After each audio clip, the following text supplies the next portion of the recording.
In a lush, green forest, a group of medieval knights and soldiers march forward, intent on invading the land. Among them is Jibaro, a deaf knight, moving in step with his comrades. As they reach a mysterious lake, they halt and tie down their horses. Jibaro notices a gleaming gold ornament submerged in the water. Unbeknownst to him, a deadly siren lurks beneath the surface, silently watching them from the shadows of the lake. Meanwhile, the soldiers kneel in reverence, bowing before the priest and clerics accompanying their march. The siren lets out a piercing scream, instantly ensnaring the soldiers in her deadly allure, drawing them toward the lake. Emerging from the water, she captivates them with her mesmerizing presence, their eyes filled with awe. As she screams again, the trance deepens, pulling them closer with an irresistible force. She begins to dance, her movements both hypnotic and chaotic, while her voice drives the soldiers into a frenzied madness. Enchanted and powerless against her spell, they unsheathe their swords and turn on each other, wildly hacking and slashing as they inch closer to their doom. Jibaro remains completely unaffected, his deafness shielding him from the siren's deadly call. Panic sets in as he watches his fellow soldiers descend into madness, slaughtering one another and hurling themselves into the lake. Desperate, he grabs one of them in an attempt to stop the madness, but the soldier violently breaks free and continues his frenzied charge into the water. Weighed down by their heavy armor, the soldiers struggle to stay afloat, their bodies sinking helplessly beneath the surface as the siren's haunting dance continues. The siren notices Jibaro sitting by the lake, untouched by her spell. Confused, she lets out another piercing scream, but it has no effect on him. Realizing something is wrong, she retreats back into the water, her gaze fixed on him. Meanwhile, the bodies of the drowned soldiers, priests, and clerics settle beneath the lake's surface, while their riderless horses instinctively return to shore. Overcome with fear, Jibaro scrambles to his feet and bolts into the forest. Spotting one of the surviving horses, he quickly mounts it and gallops away, desperate to escape the eerie pull of the lake. As he speeds forward, a fallen tree suddenly obstructs his path, striking him hard and knocking him unconscious.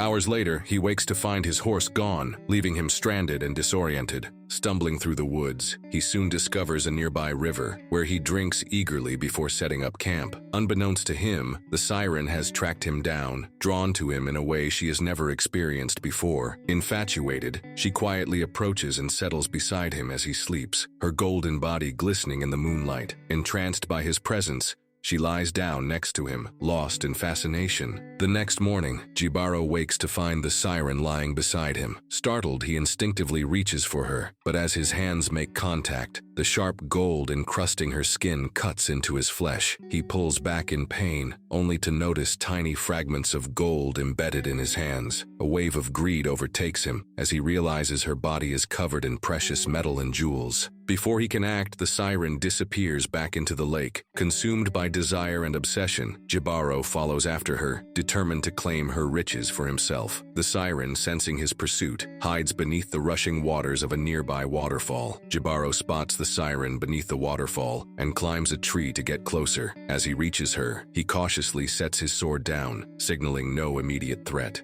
In response, she begins to dance for him, her movements both alluring and hypnotic. Entranced, he steps into the water, and they slowly move toward each other. As they finally meet, Jibaro seizes her, his hands greedily tearing away the gold and jewels embedded in her body. She doesn't resist, instead pulling him into a passionate kiss, her razor-sharp teeth cutting into his lips, drawing blood. They collapse onto a rock, locked in a brutal, intimate embrace. Jibaro suddenly headbutts the siren, knocking her unconscious. With ruthless determination, he strips every last piece of gold and jewelry from her body. Once she is bare and lifeless in his grasp, he callously throws her into the river, watching as the current carries her away. Gathering all the stolen gold into a blanket, he hoists it onto his back and begins his arduous journey through the dense forest. Meanwhile, the siren's blood seeps into the water, spreading through the lake like an eerie omen. Exhausted from carrying his heavy loot, Jibaro eventually stumbles upon the river and, overcome by thirst, kneels down to drink its water. As Jibaro gulps down the water, the siren's blood spreads through the river. The enchanted properties of her blood take effect, restoring his hearing in an instant. Overwhelmed, he is thrown into a state of pure panic as a flood of sound, the rustling leaves, chirping birds and howling wind crashes into his once silent world. The sudden sensory overload becomes unbearable. Disoriented and terrified, he lets out a piercing scream, thrashing wildly as he swings his sword at invisible threats. In his frenzy, he slams his head against the ground repeatedly, desperate to silence the unbearable noise. As the initial shock fades, Jibaro realizes what has happened. Overcome with joy and disbelief, he revels in the sounds of the world around him. Meanwhile, the Siren emerges from the lake, her once glistening body now stripped bare of all its golden splendor. Seeing herself in this pitiful state, she lets out a harrowing scream of pain and despair, her voice echoing through the forest. Jibaro, now vulnerable to her song, is immediately ensnared by its deadly pull. The joy on his face twists into terror as his body, now powerless against her enchantment, begins to move toward her against his will. The Siren begins to cry and scream, her wails filled with agony and rage, while Jibaro screams in sheer terror, realizing his fate is sealed. As she writhes in pain,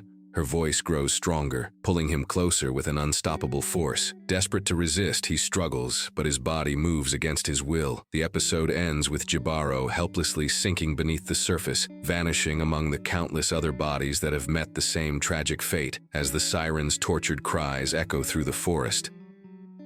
Please like and subscribe the channel for more videos like these.